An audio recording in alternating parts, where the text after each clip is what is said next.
So when I was younger, about you guys' age, I reckon that there was two things that we need as people. What we need is love. And the other thing we need is a meaning and a purpose to our lives. If you don't have a meaning and a reason to live, then people commit suicide. We don't want that. So you need a reason to live, and you need love. And I'll just tell you two stories that connect in with those two things. My grandfather was a preacher, and my family was a very loving family. And this one comes from my grandfather. He tells me the story that he used to take a bus everywhere, and one night there was a drunk on the bus, and the drunk said, "Excuse me, sir, would you like a drink of my beer?" And my grandfather, being a godly man, said, "Sir, I perceive you're a very generous man, that you would offer me some of your beer." Well, the man had never been spoken to like that, with such grace and dignity. And so the man began to cry and shared his life story with my grandfather. My grandfather led him to the Lord that night, and then he brought him home. And my grandparents were Scottish, so my grandmother, her name was Mary, and she said, "What are you doing bringing the drunk home?"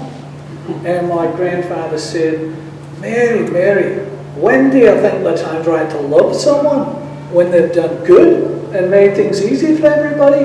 Oh, aye, it's not the time at all. It's when they're at their worst and can't believe in themselves anymore." And the Bible calls that grace. When you've got love and you don't deserve love, and you're loved and you don't deserve it. But God loves you in spite of all that. Not because you've done anything, just because you are. And my grandfather and my family, my mum's family, taught me about grace and love, and taught me that God loved me no matter what. So that was very important. The second thing that I wanted to say is that God gives you a meaning and a purpose to your life. When I was in high school, I had the nickname Reverend. And my friend, who was a Greek Orthodox, non-practicing, he came up to me and he said, "Reverend, do you mind if I take a seat?" I said, "No, pull up a pew." He sat down next to me and he said, "Steve, are you going to be a preacher when you grow up?" I said, "Oh, probably not." He said, "Steve, there are 1,000 kids in this school, and some of them are going to be doctors and lawyers and dentists and garbologists." Rubbish bin men or people.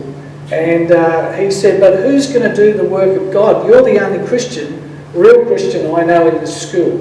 If you don't do it, Steve, who else will?" And it reminded me, and it struck me, and he had a good point. If I don't, who will?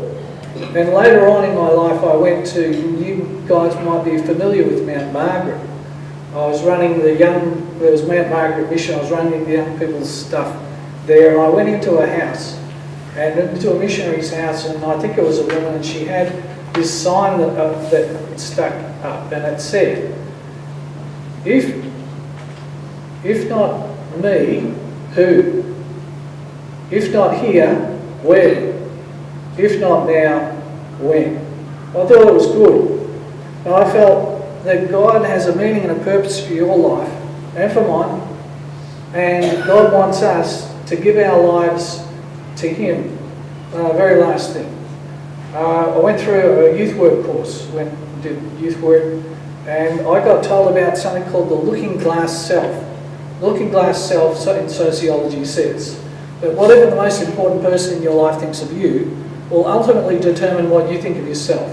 So my mother was the most important person in my life, and she thought I was incredibly handsome and smart. I would grow up believing that I was handsome and smart. If I had a girlfriend that thought I was a bit of a dag and she was the most important person in my life, then I would think that I was a bit of a dag. So the question is, who's the most important person in your life? whatever they think of you will determine what you think of yourself.